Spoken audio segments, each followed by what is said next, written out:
Escola Bíblica Dominical. E o tema hoje é bem interessante, né? Aqueles que viram pelas redes sociais, viram lá que a gente vai falar sobre a vida e legado de Ashbel Green Simonton. Quem é este e qual a importância dele para a nossa igreja. Mas, antes de começarmos, eu queria orar para agradecer a Deus esse privilégio e essa oportunidade de estarmos aqui juntos mais uma vez. Santo e eterno Deus, obrigado, Pai, por estarmos mais uma vez aqui para falar da Tua palavra, falar de pessoas, de personagens que se dedicaram a Ti, Senhor, e nos dão exemplo, Pai.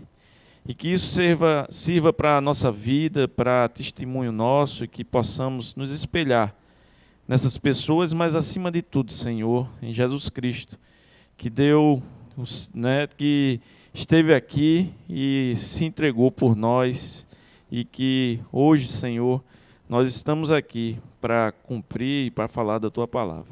Obrigado por tudo, em nome e por amor de Jesus. Amém. Meus irmãos,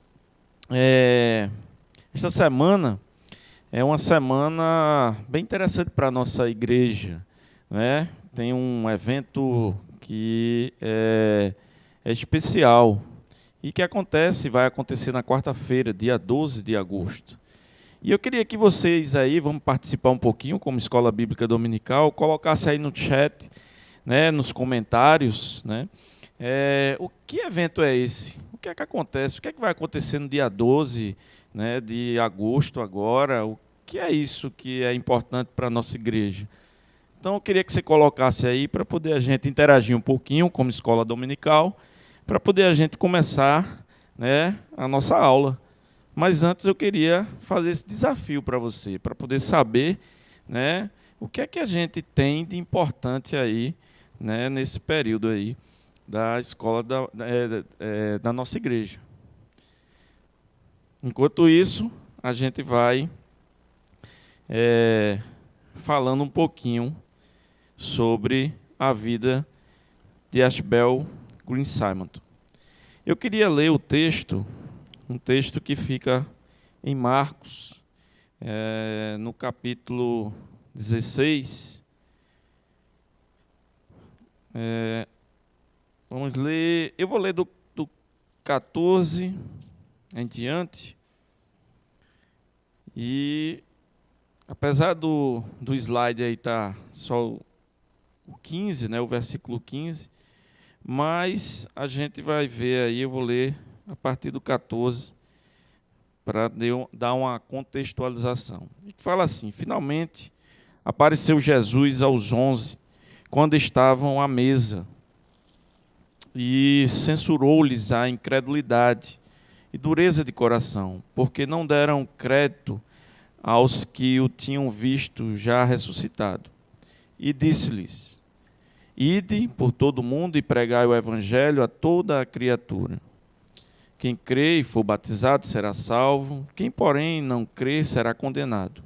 Estes sinais hão de acompanhar aqueles que crerem.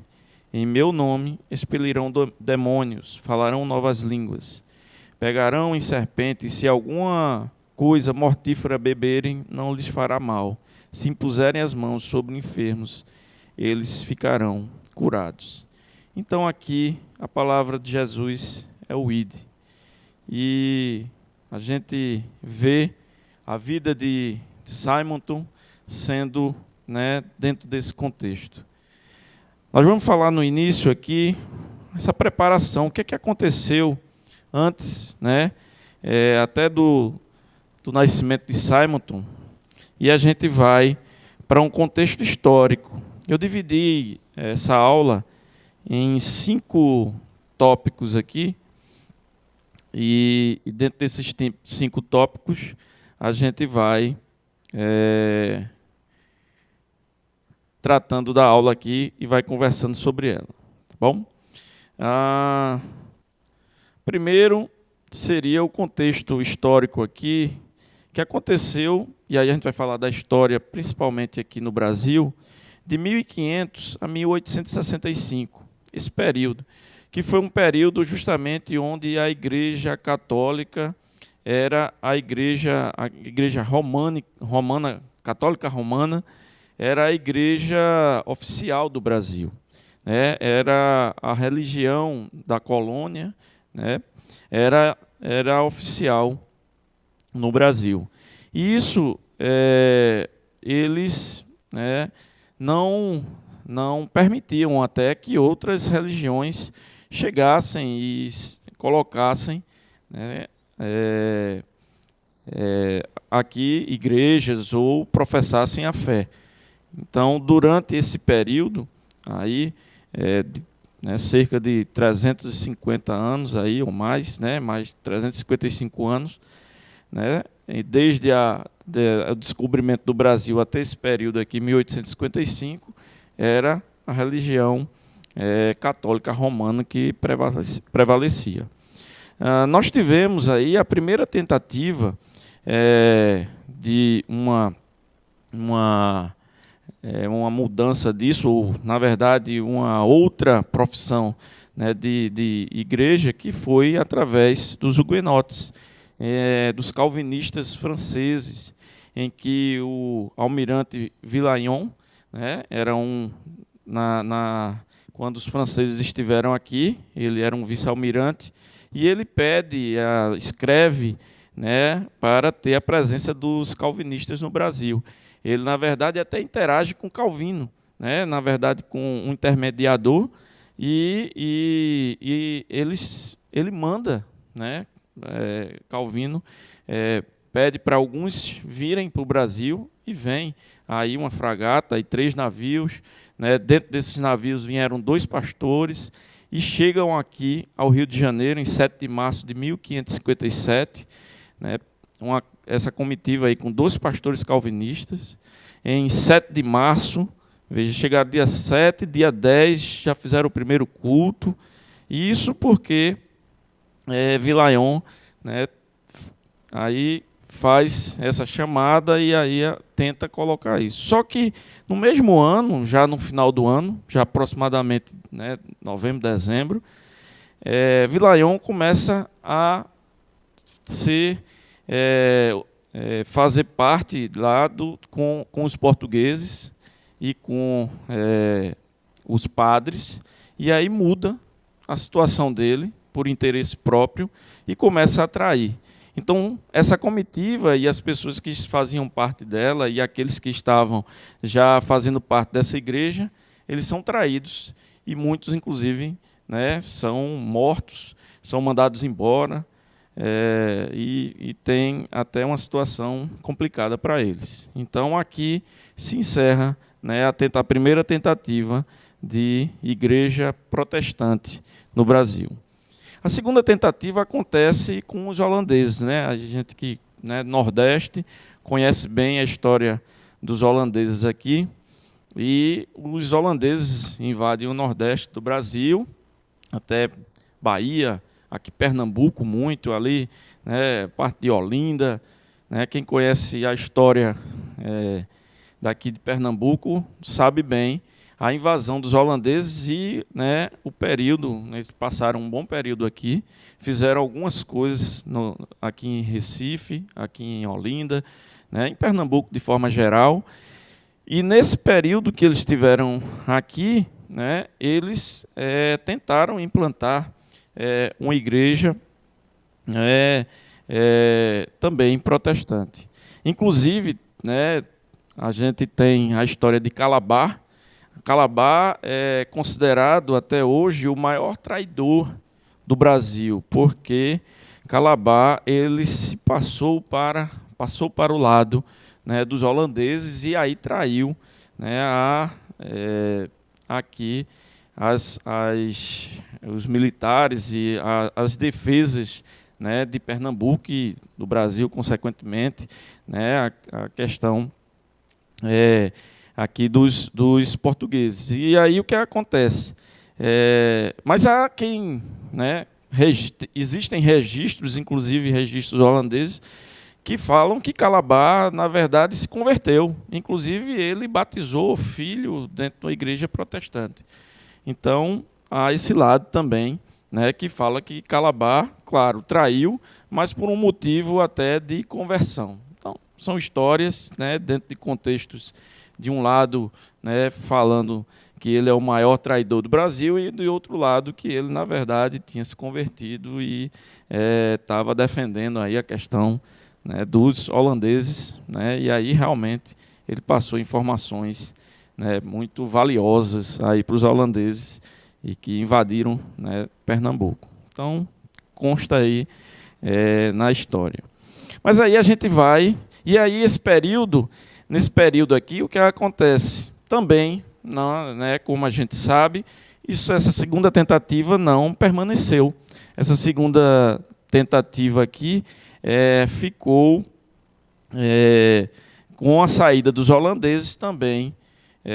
Não foi possível a igreja protestante permanecer aqui no Brasil. E aí a gente vai para uma outra, a outra tentativa, quando acontece já em 1800, né, 1855, onde Robert e Sarah Calley, escoceses, são missionários congregacionais e chegam em Petrópolis.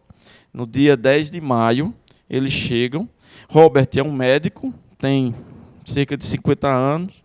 Ele chega e vai residir ao lado do Palácio Imperial, onde vivia Dom Pedro II, e aí ele tem contato e consegue conversar e se relacionar com Dom Pedro II. Lembrando que a igreja, né, do Brasil continuava sendo oficial católica romana, né? Então, isso não deixou de acontecer. Então, ele chegou e, dentro desse contexto, ele começa a interagir e funda a primeira igreja protestante em 11 de junho de 58, já 3 anos após eles terem chegado. Dentro dessa situação, ele batiza 2 mulheres da corte. Veja, a igreja oficial do Brasil era a igreja católica romana. E ele, né, com todo, até usando a situação de médico, né, mas missionário, ele, né, fala da palavra de Deus e aí ele batiza 2 mulheres da corte. Quando ele batiza 2 mulheres da corte, começa a perseguição sobre ele. Então, e aí ele é considerado charlatão, começa a perseguição, porque ele, como médico, ele não poderia exercer a medicina no Brasil, porque ele era médico estrangeiro, e aí gera uma situação, né, insustentável, difícil para ele, e aí ele ameaça a divulgar internacionalmente que aqui no Brasil existia uma intolerância religiosa, e aí ele tenta, apesar de tudo isso, ele vai e pede que seja feita uma comissão, né, para que ali ele comece a falar e defender a sua posição como médico e permanecer no Brasil. E aí ele consegue, sim, permanecer no Brasil, exercer a medicina e, consequentemente, dar continuidade, né, ao trabalho, né, de evangelismo e da igreja, né, que ele tinha fundado, que era a igreja congregacional. Então, dentro desse contexto, ele valida, né, o que é que ficou de legado desse casal aqui, e que foi importante, inclusive, para a vinda de Ashbel, né, Green Simonton.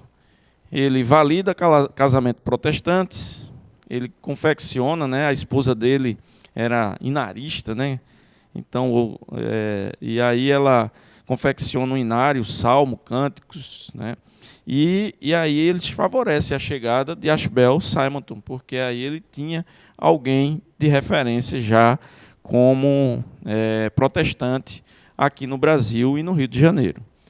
Então, a partir disso aqui, a gente vai...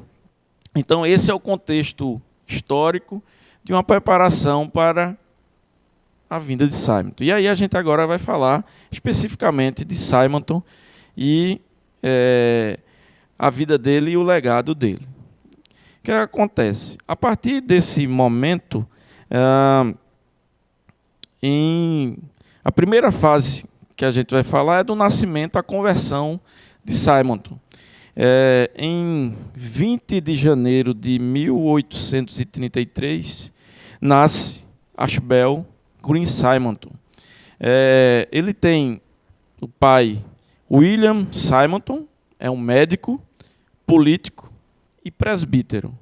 E a mãe, Martha Snodgrass Simonton. O nome não é assim tão fácil de pronunciar, mas esse é o nome dela. Também chamada Dona Martha Davis, tem aí um outro. E ela é filha de pastor presbiteriano. Então, ela frequenta uma igreja presbiteriana.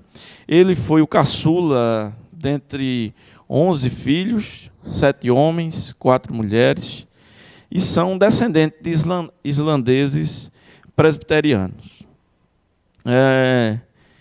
5 meses depois, ele é batizado, como filho da aliança. Em 1846, o pai dele morre, então ele tem a morte do pai, e aí ele se muda com a mãe dele. Veja que ele nasceu na Pensilvânia, e aí ele se muda para Harrisburg, uma outra cidade. E aí lá, ele vai fazer ali, ele permanece com a mãe, mas aí ele vai terminar o ensino médio, que nos Estados Unidos seria a high school, Então, em 1850, ainda na Pensilvânia, ele vai para a Pensilvânia para terminar a high school. E depois, 2 anos depois, ele faz um curso, vai fazer a graduação no College de New Jersey, em Princeton, onde ele passa, aí faz essa graduação dele em línguas, Então ele passa a ser professor do Mississippi de 1852 a 1854. Ele também inicia direito. E é interessante que em uma dessas viagens dele, aí por volta dos 19 anos, onde ele ensina, e aí ele ensina a língua, ele ensina latim, francês, alemão, italiano, ele tem uma facilidade em aprender línguas.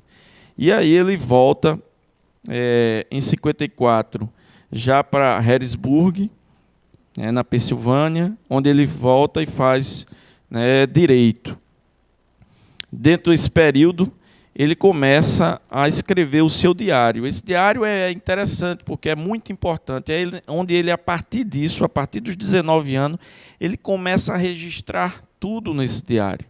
Todas as fases da vida dele. A gente vai falar um pouquinho depois de alguns textos escritos em que ele fala do sentimento dele, daquilo que ele está passando naquele momento, e ele escreve isso. Isso é interessante porque fica registrado para nós o que está passando na vida dele.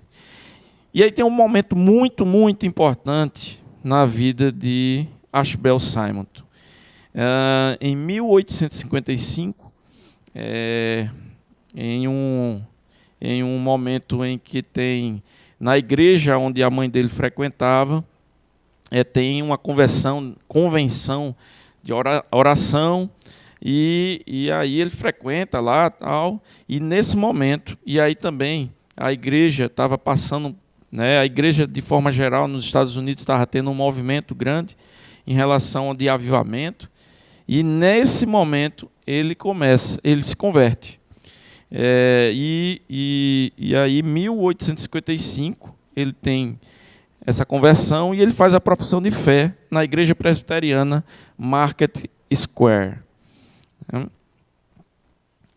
Então, e logo depois, em agosto, ele se converte em maio, e em agosto ele já entra no seminário presbiteriano de Princeton. Então veja que a conversão foi associada já ao seminário, uma coisa tremenda, em que ele inicia já a estudar, né, ao Sagrado Ministério.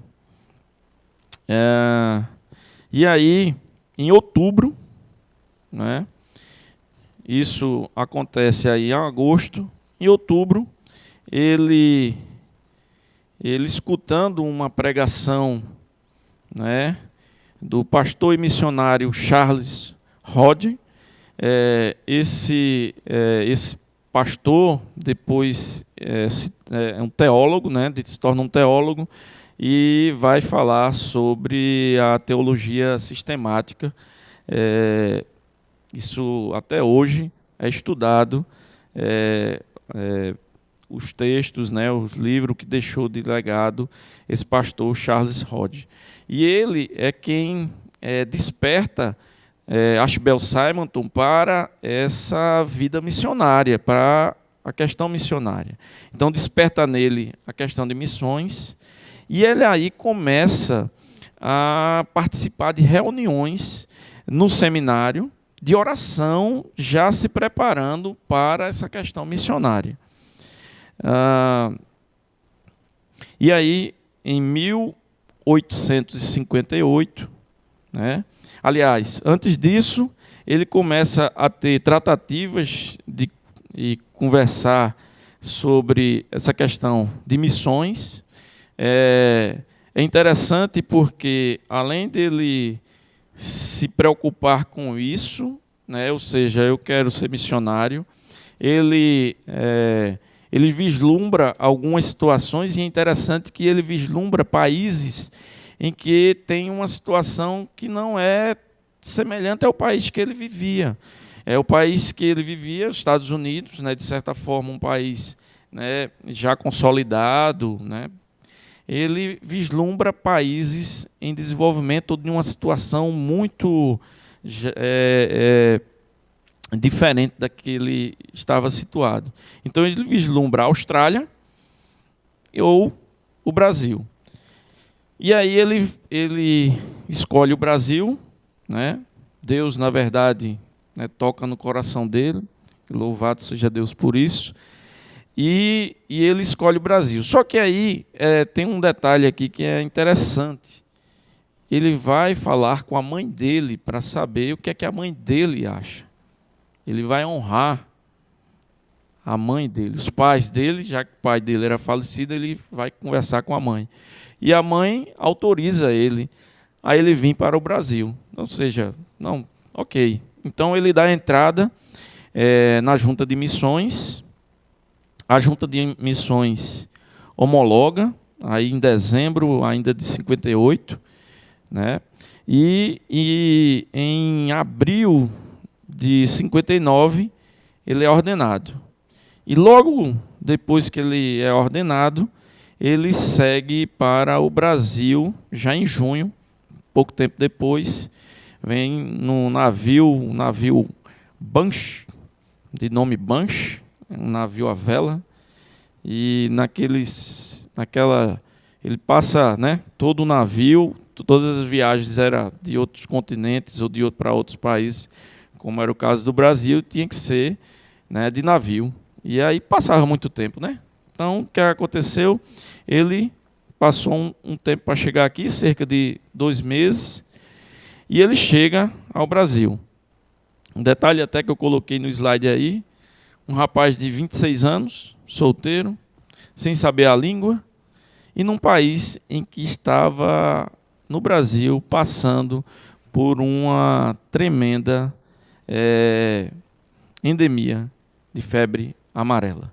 Então aqui era um país que era o último lugar que talvez alguém quisesse vir, porque, né, você vai pegar febre amarela, você vai morrer. Mas ele não se importou com isso. Novo, solteiro e sem saber a língua. Imagine a situação, né, de alguém assim estar, né, frequentando, vindo para o Brasil para fazer um trabalho missionário, em que trabalho missionário você tem que falar com as pessoas, você tem que interagir com as pessoas. E aí ele desembarca no Rio de Janeiro, né, quase depois de 2 meses de viagem. Já no dia 31 ele faz uma celebração, um primeiro culto, né, e no dia 12 ainda, ou no mês 12, no mês de dezembro, ele chega a fazer uma Santa Ceia, ainda nesse ano.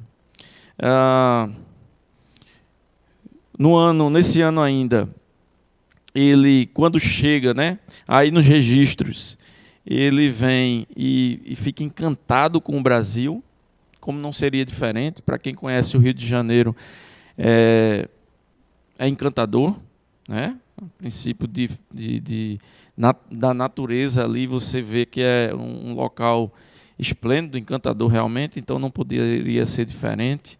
Ele vem para explorar, ou seja, conhecer, ver como é que ele vai trabalhar, identificar, ver como é que ele vai abordar os nativos, já que ele não tinha conhecimento da língua. Ele vai ver como é que também a legislação brasileira com relação à intolerância religiosa, porque não adiantaria ele estar pregando aqui e acontecer como foram as 2 tentativas e ele ser expulso. Então, nessa situação que ele vai e também interagem lá com, né, o casal Calley, onde ele tem um apoio inicial. Então ele inicia pregando para os compatriotas, aqueles que estão chegando, já que ele não conhecia, ele começa a pregar na língua dele para aqueles que estão chegando, e ele vai pregando dentro desse contexto. Ele tem uma necessidade, e ele coloca em seu registro, inclusive no diário, lá colocando da necessidade de rapidamente aprender a língua para poder começar a trabalhar, fazer o trabalho, e em 2 anos ele aprende a língua, né, e começa a estudar mais português para poder, né, fazer o trabalho. Em 1860, aí tem um fato que é bem interessante, porque chega para ajudá-lo o cunhado dele. Ele, né, o cunhado com a irmã dele, né, o casal, vem, o reverendo Alexandre Latimer Blackford, cunhado dele, vem para ajudá-lo, mas na verdade não fica no Rio de Janeiro e acaba indo para São Paulo e começa a fazer um trabalho lá em São Paulo. Em 61, também chega um outro pastor, o reverendo Francis Joseph Christoph Snyder, vem apoiar Simonton, mas também vai para São Paulo e aí vai mais para os interiores ali em Rio Claro. Nesse contexto aí, em Rio Claro, esse pastor não conseguiu desenvolver o trabalho lá, ele acaba desenvolvendo em outra região.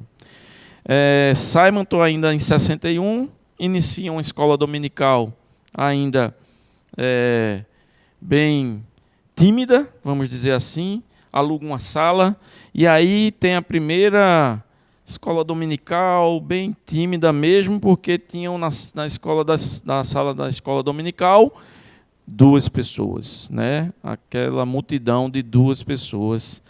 E ele, no registro dele, ele, na verdade, em vez de dizer apenas 2 pessoas, começamos timidamente, não. Ele vibra e diz: iniciamos, sei que Deus está aqui, vai, né, tá fazendo uma obra tremenda, muito feliz, animado, porque está fazendo um trabalho ali,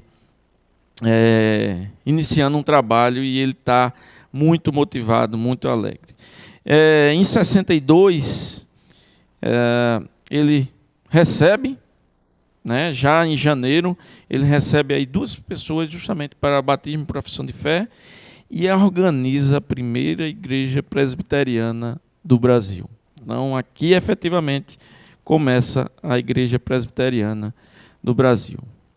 Em março, infelizmente, a mãe dele adoece, e aí ele decide voltar para poder, né, chegar e ver a mãe dele. Só que aí ele passa 2 meses, né, como eu falei, a viagem era de navio, demorava bastante. Então, quando ele chegou 2 meses depois, a mãe dele já estava falecida, mas na oportunidade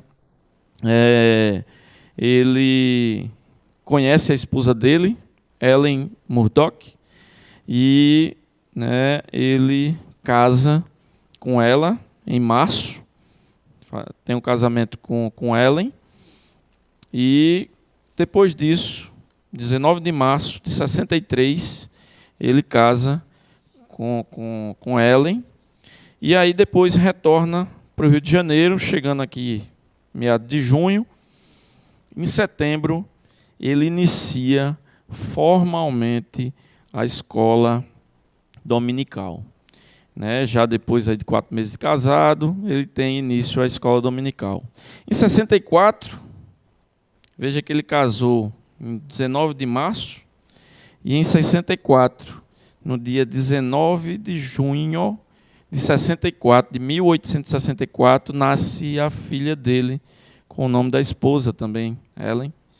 E poucos dias depois, né, precisamente aí 9 dias depois, a esposa dele morre por complicações do parto. Ele registra isso também, a gente vai ver no diário dele algumas citações dessa situação, e que é muito triste e impacta ele.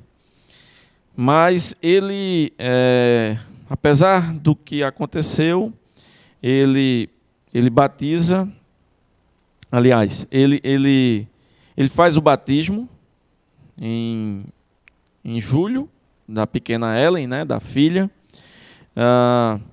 E aí, em novembro ainda, ele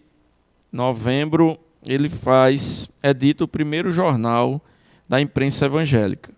Antes disso, Blackford, que estava em São Paulo, o pastor Blackford, batiza o primeiro padre convertido. A gente vai ver aqui, esse padre, José Manuel da Conceição, é também uma referência no Brasil. Por quê? Porque é o primeiro, né, padre e o primeiro pastor, propriamente dito, né, brasileiro, efetivamente brasileiro. Inclusive, tem alguns locais, presbitério e tal, que tem o nome lá registrado. José Manuel da Conceição é muito conhecido. Então, em 1865, é organizado o primeiro presbitério, tem um primeiro pastor, que é José Manuel da Conceição. A organização do presbitério foi no Rio de Janeiro, ligado ao sínodo lá de Baltimore, nos Estados Unidos, e existiam 4 pastores: o reverendo Ashbel Simonton, o reverendo Blackford, o reverendo Schneider, os 3 que vieram, e agora também o reverendo José Manuel da Conceição, que foi ordenado no dia da organização do ministério. Então, era composto, né, o presbitério era composto por 4 pastores. Inicia-se também em 1867, em maio de 67, nós vemos aí, aliás, em 67, eu falei aqui dos 1866 ainda, tem a questão do primeiro seminário, seminário primitivo no Rio de Janeiro, com 4 professores, os 4 professores eram esses pastores, e com 4 alunos, né?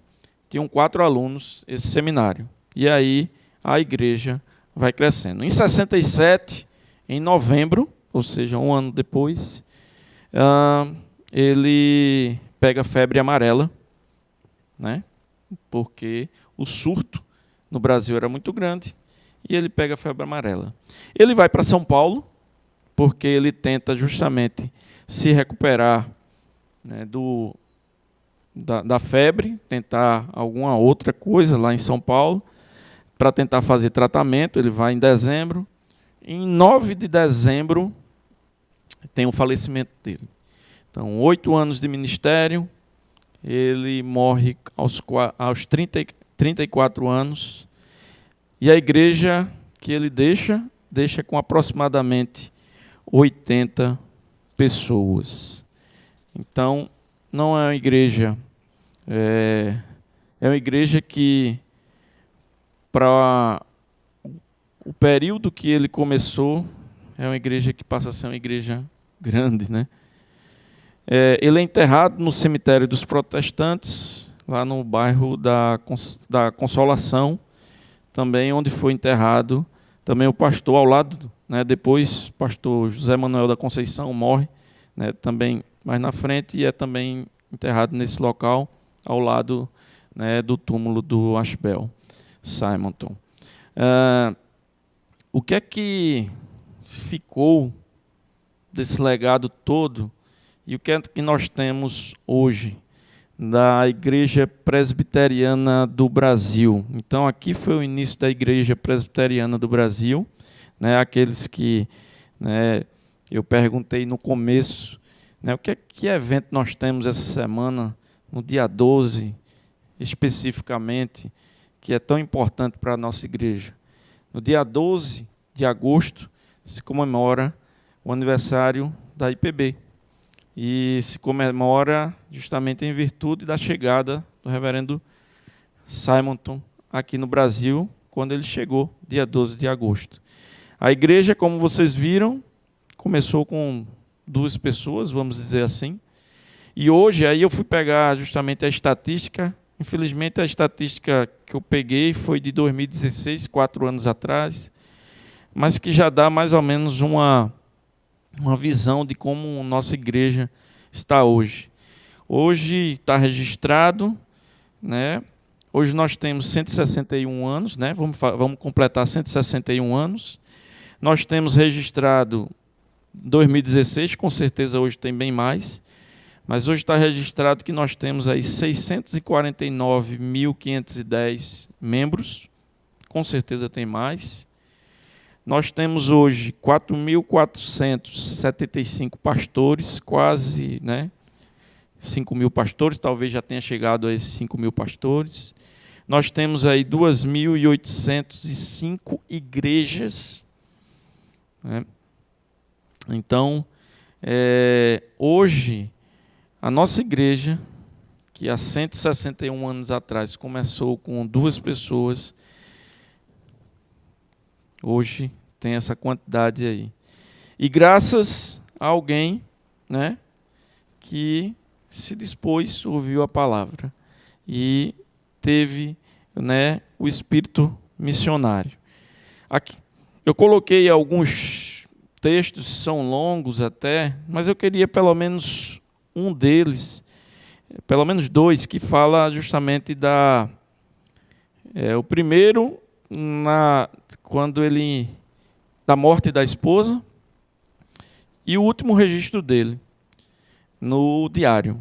Então, da morte da esposa, ele fala assim: Deus tenha piedade de mim agora, pois águas profundas rolaram sobre mim.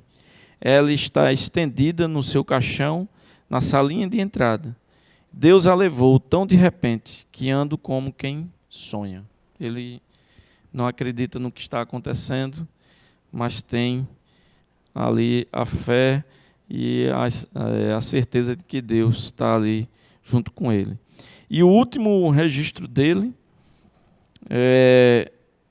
no seu diário, diz assim: fazendo um retrospecto da minha própria vida durante o ano que agora se encerra, tenho de condenar-me. Posso indicar algum trabalho que foi feito da melhor maneira que pude, mas será que progredi na direção do céu? É aqui que me sinto em falta. Não posso ir além da prece do publicano. Ó Deus, se propicio em mim, pecador. Ser propício em mim, pecador. Será sempre assim comigo? A própria pressão e atividade da vida exterior tem empanado minha comunhão com aquele para quem esses mesmos serviços são feitos. Quantas vezes minhas devoções são formais e apressadas ou perturbadas? Que pensamentos de planos para o dia? E pecados, muitas vezes confessados e lamentados, têm mantido no seu poder sobre mim. Quem me dera um batismo de fogo que consumisse minhas escórias. Quem me dera um coração totalmente de Cristo. Ele sabia, ele reconhecia quem ele era. Ele era um pecador. Apesar de tudo que tinha feito, do desprendimento, de sair de um país, de ter uma possibilidade de ser, alguém na área de direito, um trabalho lá nos Estados Unidos, trabalhando com línguas, um rapaz bem sucedido, com certeza, o pai político, de origem, talvez e com certeza abastada, e vem para um país totalmente contrário àquele que ele vivia, e dentro de um contexto em que onde tinha um surto de febre amarela. Chega aqui aos 26 anos, solteiro, sem saber da língua, com a vontade de fazer a obra do Senhor. E aí, o que é que nós temos feito? Você vê, o que aprender com a vida de Simon. Em pouco tempo, 8 anos, um ministério exemplar. Quanto tempo nós temos aí de convertidos? Quanto tempo nós temos dentro da igreja? Quanto tempo nós temos que a gente tem feito ou não tem feito a obra, Cerca de 4 meses em distanciamento social, nós estamos vivendo, 5 meses, já vamos entrar, O que é que nós fizemos durante esse tempo? A gente simplesmente reclamou, ou a gente teve a oportunidade de falar do Evangelho, de pregar, de ir para as mídias sociais, a começar em mim. Talvez eu não tenha feito nada. Talvez esse exemplo de Simon seja muito instigante e fale muito aos nossos corações. Temos adorado em casa, em família. Será que a gente tem adorado, tem feito nossos cultos, nossa devocional familiar? Será que a gente faz isso? A gente está querendo tanto vir para a igreja, estar junto, adorar o Senhor como igreja. Será que a gente faz isso em casa? Se a gente não faz isso em casa, a gente aqui só vai ser mais um número, porque a gente não adora em casa. A gente vai aqui fazer mais um número.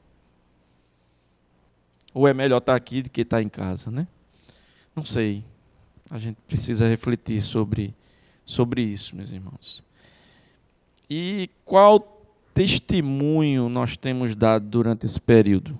Como eu falei, será que nós temos só o tempo para resmungar? 5 anos resmungando, blasfemando? Ou 5 anos, 5 anos não, 5 meses, 4, 5 meses blasfemando, reclamando, ou são 4, 5 meses de joelho no chão e de adoração?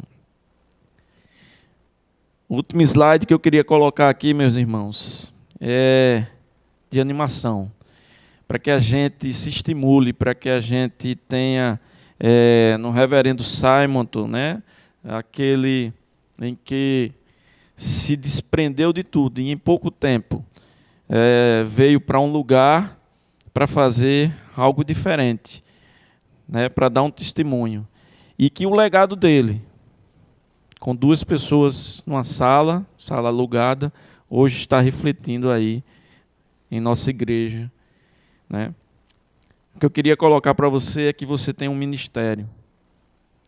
O que é que você está esperando? Comece agora. Comece agora. Hoje é o que você precisa fazer para o dia de amanhã. Não adianta reclamar ou pensar no que já foi, mas agora é a oportunidade. Você tem um ministério e você precisa começar. E você precisa dar o testemunho e fazer a obra. Porque assim como Simon fez, né, com pouquinho, com dificuldade, assim também nós podemos fazer.